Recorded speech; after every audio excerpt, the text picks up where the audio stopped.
Bonjour, je suis Delphine Zanelli. Bienvenue dans le podcast L'entreprise de demain, le podcast de tous les bâtisseurs du futur du travail.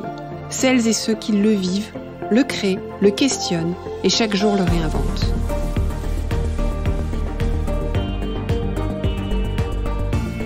Une entreprise plus vertueuse et soucieuse de son impact social pour une société meilleure.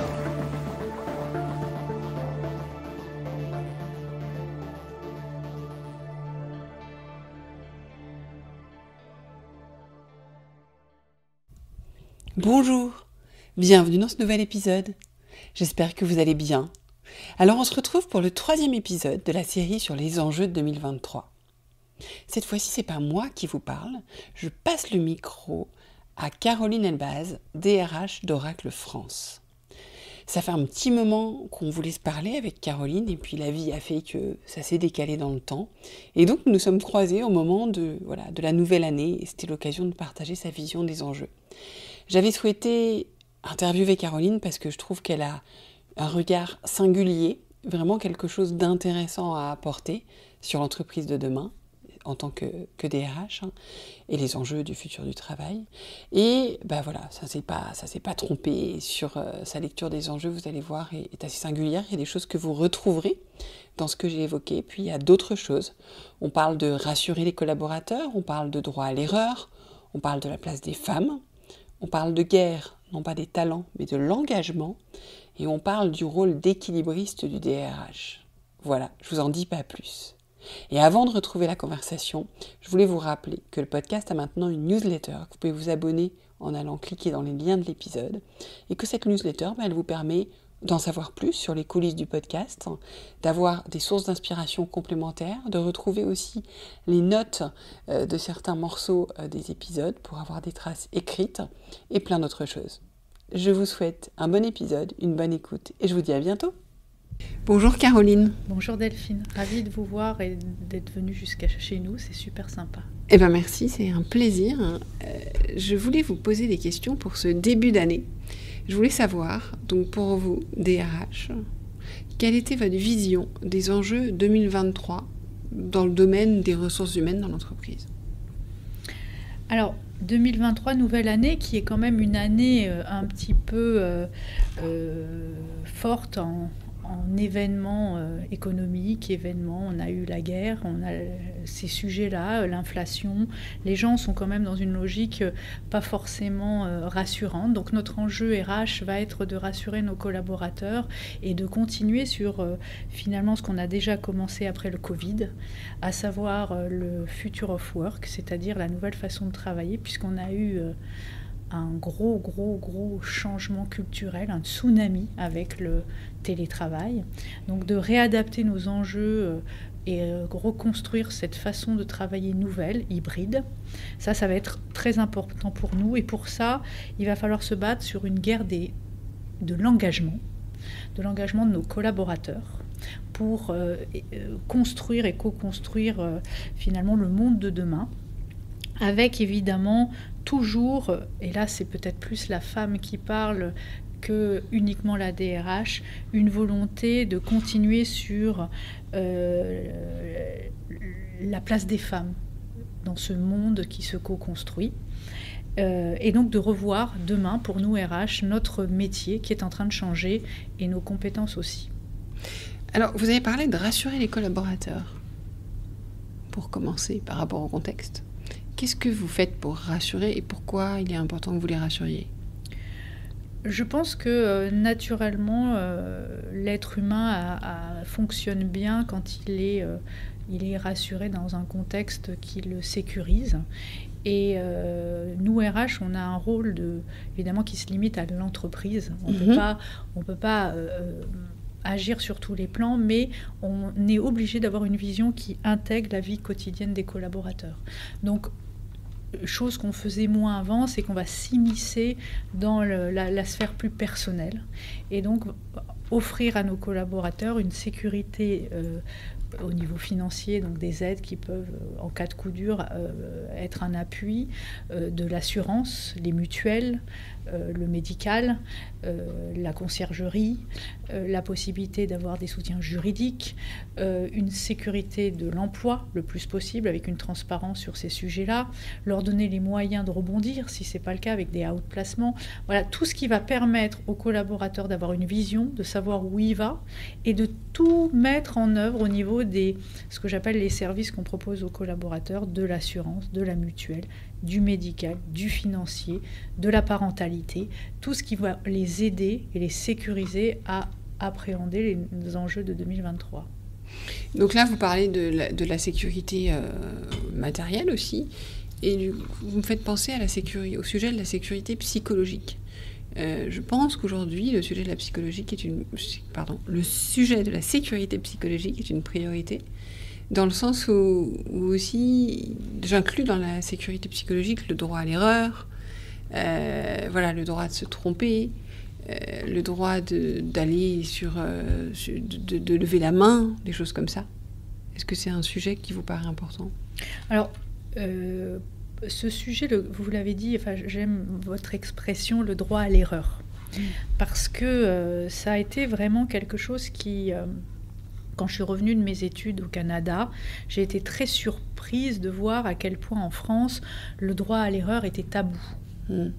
Parce que finalement, quand on se trompe, alors peut-être c'est notre scolarité où on met des notes, ou quand on n'est pas bon élève, on est exclu. Il y a peut-être un système, c'est Descartes et sa manière de on est ou on n'est pas, qui fait que culturellement on est comme ça. Mais ayant été formé au Canada sur les méthodes de management, la critique, donc le droit à l'erreur, positive comme négative, est un apprentissage. Et donc dès que j'ai pu partager ou avoir un peu d'influence dans une entreprise au niveau managérial, j'ai instauré ça. Le droit à l'erreur, le droit à la transparence, le droit à l'honnêteté. Et du jour où on applique ce mode de management, c'est-à-dire qu'on dit les choses, donc s'il faut accepter de ne pas être dans une bienveillance. La bienveillance, c'est dire les choses, c'est du respect aussi. Oui, mais ce n'est pas celle qu'on donne comme définition aujourd'hui. Oui, à tort. À tort, voilà. Donc moi, je suis pour une bienveillance qui consiste à dire les choses et non pas à uniquement dire ce que la personne en face va vouloir entendre. C'est un peu l'opposition peut-être que je peux avoir avec certaines formes de wokisme où, par exemple au Canada, on est arrivé à un excès où les personnes s'interdisent d'échanger avec d'autres pour pas qu'on heurte leur sensibilité. Oui. Ces limites-là, pour moi, c'est une limite que je ne franchis pas. La bienveillance consiste à dire les choses, mais à autoriser à faire des erreurs, parce que pour moi, c'est un apprentissage. Donc ce mode de management-là est important. Pour autant, on ne peut pas juste dire on dit les choses, il faut aussi mettre en place des structures. Et je pense que la santé psychologique, vous l'avez dit, c'est fondamental. Il faut que les gens, en termes de management, soient bien entourés avec un management qui soit bienveillant et honnête. Il faut que les collaborateurs entre eux aient un bon fonctionnement, une bonne collaboration. Il faut qu'ils puissent être aidés, il faut qu'ils puissent avoir le droit d'alerte, il y a toute une structure en tant que DRH qu'on doit mettre en œuvre pour assurer cette sérénité, sur les femmes est très importante. Et je pense que là, sur les femmes, j'ai mis le paquet parce que c'était beaucoup plus important de mettre l'emphase sur les femmes dans la mesure où j'étais dans l'IT. L'IT, c'était plus de 80% quand je suis arrivée d'hommes, un secteur pas forcément attractif pour les femmes, à tort, et sur lequel finalement il y a un enjeu sociétal. Si on n'a pas de femmes dans l'IT, on va avoir un problème d'exclusion des femmes demain dans le marché du travail. Donc il y avait à la fois un enjeu sociétal de me battre pour qu'il y ait des femmes dans ce secteur-là, et deuxièmement, de me battre parce que je considère que l'entreprise en tant que telle, sans femmes, est beaucoup moins performante. Alors, qu'est-ce que vous faites pour ça ? Alors, ce que j'ai fait déjà, ça fait 10 ans que je suis chez Oracle. La première chose, juste pour vous donner un ordre d'idée, c'est que pour les femmes, ou comme toute action RH, il y a la théorie puis la pratique. Alors, je suis plus pour la pratique que la théorie. Le premier combat, c'était le salaire. Il faut être clair. La première inégalité, après on peut mettre toutes sortes de choses, mais si une femme qui travaille ne gagne pas la même chose qu'un homme, l'égalité, elle n'existe pas. Aujourd'hui, on a 0,4% de différence entre le salaire d'un homme et le salaire d'une femme. C'est bien. C'est plus de, je ne sais plus combien, 3 ou 4 millions qui a été rajouté pour combler les écarts. Et chaque année, on fait une analyse avec un comité, avec les syndicats, et on regarde à poste égal, pas forcément grade, parce que justement, la réalité, c'est que les femmes, des fois, font des choses et elles n'ont pas le bon grade. Donc on essaye même d'aller plus loin que juste salaire et grade. Donc on regarde réellement ce qu'elles font, on regarde vraiment le décalage, et chaque année, on comble l'écart s'il a été causé par le recrutement à un moment donné, par le rachat d'une société parce qu'on n'a pas la même application, ou simplement par une erreur managériale ou un historique. Et donc ça, c'était la première action sur laquelle je maintiens toujours une vigilance. Le deuxième point, c'est la sécurité, on en parlait. C'est pour ça que j'ai rebondi là-dessus. À savoir qu'une femme, si elle travaille et qu'elle ne se sent pas en sécurité, c'est pas possible. Elle va se retenir, elle va pas donner le meilleur d'elle-même. Donc tout ce qui a été comportement sexiste, machiste, j'y suis allée personnellement et j'ai fait la chasse à ces types de comportements, et les actions, je dirais, disciplinaires adaptées ont été mises en œuvre. Donc on sait qu'aujourd'hui la DRH chez Oracle n'aime pas ce genre de choses, et il y a un respect de la femme. Et c'est très important que les gens... Voilà, il y a un soutien, les femmes peuvent venir me voir, elles viennent parfois. Et du coup, elles ne viennent plus parce qu'il y a quand même une culture qui s'est instaurée là-dessus. Après, évidemment, il y a eu les formations, les comportements pour que chacun puisse adapter son attitude vis-à-vis des femmes.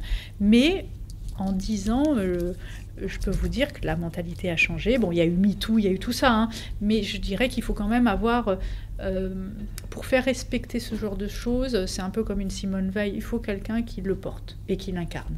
Et je l'incarnais là-dessus. Après, j'ai mis tout un tas d'autres choses pour que les femmes puissent, et là c'est un autre sujet, accéder à des postes de management. Je dirais que là-dessus, je suis déçue et moins satisfaite que les 2 premiers points, parce que j'ai trouvé vis-à-vis des comportements féminins parfois un petit peu, alors c'est dans le milieu de l'IT, un petit peu trop de questions des femmes avant de pouvoir y aller. C'est-à-dire... Elles ne se sentent pas légitimes, elles se questionnent sur leur capacité à faire. Elles se sentent légitimes, mais elles se posent trop de questions sur le moyen de l'atteindre et la manière de le faire, et du coup c'est souvent inefficace. Voilà, c'est dommage. Ouais, je sais pas si c'est très propre à l'IT, c'est quand même très propre aux femmes. Enfin, c'est quelque chose qu'on constate dans beaucoup de secteurs, enfin d'une manière générale. Ce qui est dommage, parce qu'une femme qui se pose moins de questions est bien plus efficace qu'un homme qui s'en pose. Vous voyez ce que je veux dire ? C'est-à-dire qu'à un moment donné, les femmes qui arrivent à oublier ce questionnement et dire voilà, j'ai pas eu la formation qu'il me faut, j'ai pas reçu ça, la perception des autres, qui nini nana, j'y vais, elles peuvent être remarquables. Je suis d'accord, mais ça reste un sujet qui n'est malheureusement pas propre à l'IT, même si par définition il va être amplifié dans un secteur qui est particulièrement masculin. Mais c'est un sujet. Et je dirais que là-dessus, j'ai fait des MBA pour les femmes avec des... Vous voyez, par exemple, j'ai une petite histoire. On décide de prendre les femmes qui étaient identifiées comme des top talents, qui avaient la volonté. On fait un MBA cousu main pour leur donner finalement le bon vocabulaire, les bonnes compétences, les bons moyens, le bon coaching. Et dans la formation pour diplômantes d'une école de commerce, on leur dit, voilà, en fin de diplôme, on vous demande de nous présenter au comité de direction le projet que vous avez décidé de mener devant le comité de direction. Eh bien, ça a été impossible, parce qu'elles ont toutes eu une appréhension de le faire, que c'était qu'est-ce qui allait se passer après, le jugement, etc. Et elles n'ont pas voulu le faire. C'est dommage. Voilà. Donc je dirais que je dirais d'une manière générale une égalité financière qui a bien fonctionné, qui est plutôt satisfaisante.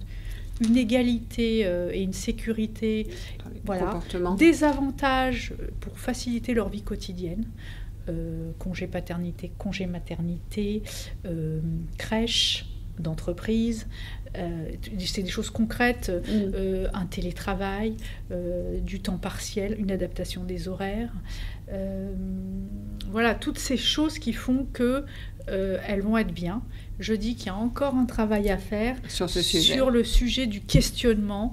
Alors c'est pour ça qu'il faut aller dans les écoles, et on fait du coding, on donne beaucoup d'outils pour qu'elles soient aussi à l'aise et aussi finalement heureuses de faire de l'informatique que les hommes. Hein, que c'est pas... Mais on n'a pas encore... Et c'est cet axe d'amélioration pour 2023 qu'il va falloir encore œuvrer fortement. Et vous parliez de la guerre de l'engagement aussi comme axe pour 2023.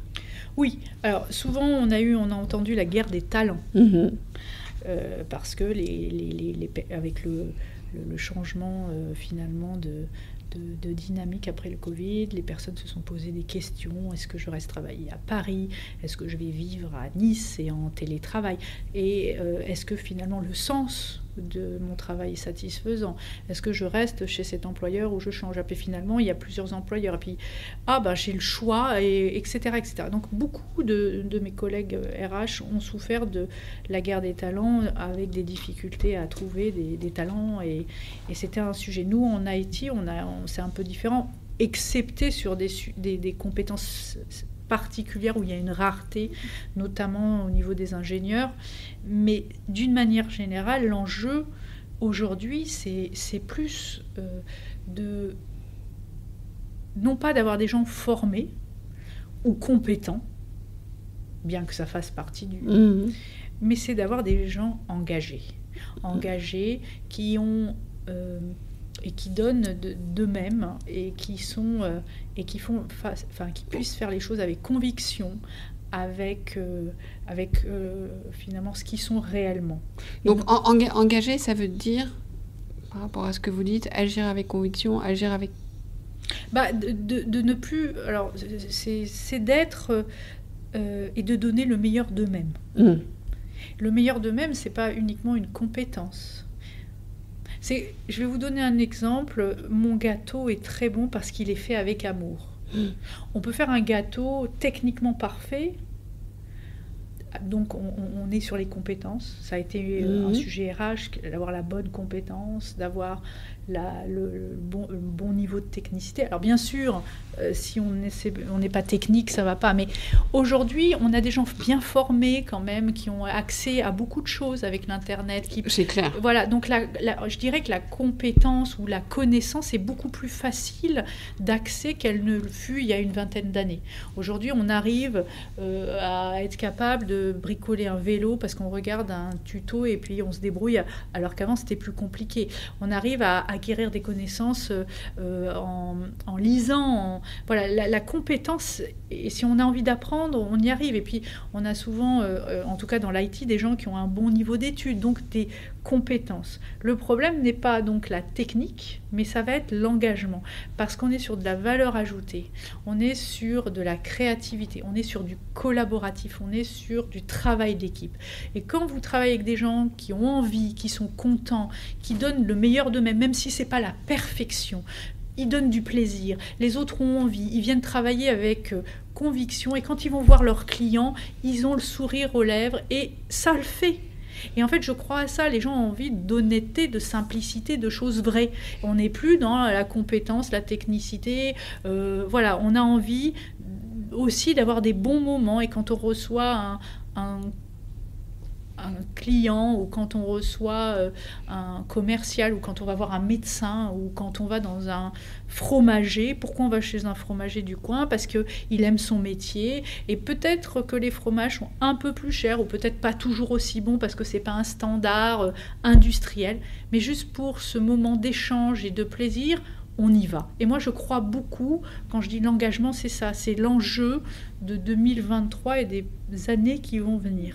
Alors, je partage complètement, et ça fait écho aux échanges que j'avais lors d'une conférence ce matin, justement, que je ne vais pas développer ici, mais je pense que c'est un sujet majeur. Mais du coup, comment vous faites ? pour vous assurer d'engager ses collaborateurs? Alors, comment on fait? Alors, ça a été un vrai sujet de réflexion avec le Covid. Parce qu'en fait, on était dans une démarche et on était en travail quasiment... 90% des collaborateurs étaient en travail présentiel. Subitement, grand frein, on passe tous pendant 2 ans en télétravail. Donc on s'est retrouvés sans se voir. Et donc, quand vous n'avez plus de contact avec vos équipes, physiquement, je parle plus d'échanges, que tout se fait par Zoom, et que votre DG vous dit on a un problème parce que les gens... Ils ont perdu leur repère, ils ont perdu le sens du travail. Il va falloir travailler sur la manière de créer un collectif à distance. Donc ça a été finalement les premiers pas dans ce monde un peu nouveau, c'est comment crée-t-on du collectif à distance. Donc c'est là où on a commencé à se poser des questions, où on a travaillé sur le retour au bureau, où on s'est posé la question du contrat managérial, du travail d'équipe, des modes de management, de la manière dont les gens doivent travailler quand ils reviennent sur site. Est-ce qu'on tolère qu'ils soient à distance? Est-ce qu'on ne perd pas l'efficacité? Donc toutes ces questions, ça a été un chemin qui a duré 1 an et demi en télétravail, puis avec un cabinet de conseil, puis avec les syndicats. Donc on a créé un collectif pour réfléchir sur cette question. Ce qu'il en sort aujourd'hui, c'est que le télétravail est efficace. Donc il ne sera pas exclu, on le garde.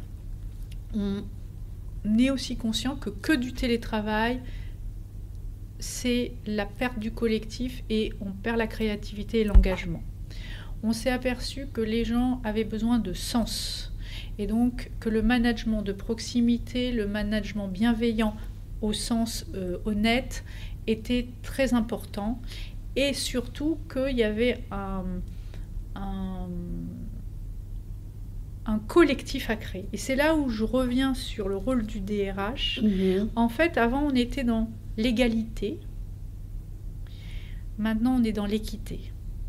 Avant, on était dans le présentiel. Après, on a été dans le distanciel. Et maintenant, on est dans le présentiel et distanciel. On est sur les besoins individuels, mais on veut du collectif. Donc, en fait, le rôle du DRH, c'est un rôle d'équilibriste entre des choses complémentaires qu'il faut faire vivre ensemble.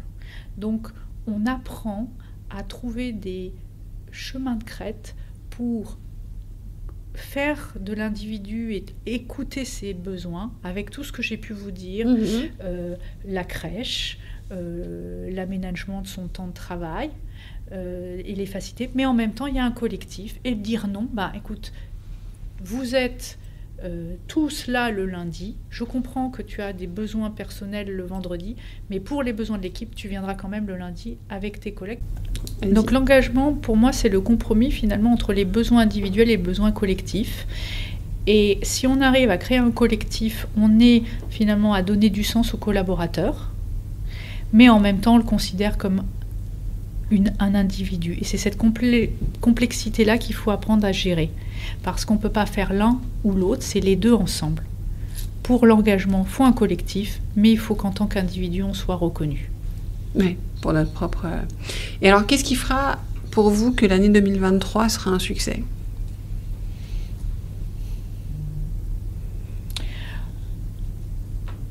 Je pense qu'aujourd'hui, le succès va venir du retour de mes managers. J'aurais réussi si j'arrive à avoir l'engagement de mes managers, la satisfaction de voir à quel point ils peuvent avoir plaisir à faire leur métier. Super. Merci beaucoup. Merci à vous, Delphine. Merci pour votre écoute. J'espère que l'épisode vous a plu. Faites-le moi savoir en laissant des étoiles et des commentaires sur Apple Podcasts. Cela me permet de le faire connaître, le podcast, et m'encourage à le poursuivre. Rejoignez-moi également sur le groupe LinkedIn L'entreprise de demain pour échanger avec d'autres auditeurs, proposer des invités.